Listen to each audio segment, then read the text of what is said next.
Will AI replace your jobs? 2025ஓட most பர்னிங்கான கொஸ்டினா இதுதான் இருக்கு. நான் இப்பதான் ப்ரோ கம்ப்யூட்டர் சயின்ஸ் டிகிரி எடுத்து படிச்சுட்டு இருக்கேன். நான் இப்பதான் ப்ரோ ஃப்ரெஷரா ஒரு வேலைக்கு ஜாயின் பண்ணியிருக்கேன். என்னோட ஒர்க்கை ஏஐ ரீப்ளேஸ் பண்ணிருமான்னு கேட்டீங்கன்னா ரியாலிட்டி என்னங்கிறத இந்த வீடியோல பார்க்கலாம்.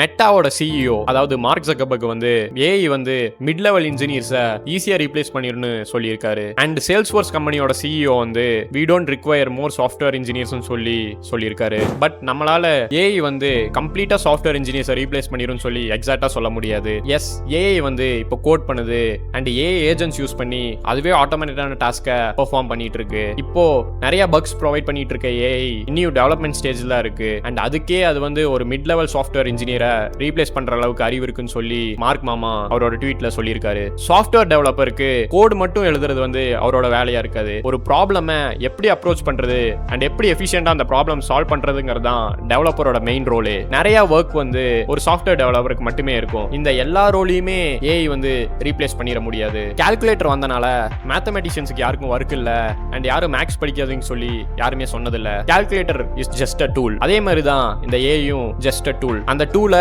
எஃபிஷியண்டா வச்சு உங்க ஒர்க்ல இம்ப்ளிமெண்ட் பண்ணி யூஸ் பண்ண கத்துக்கிட்டீங்கன்னா உங்களால ப்ரொடக்டிவிட்டியை அதிகமாவே இன்க்ரீஸ் பண்ண முடியும்.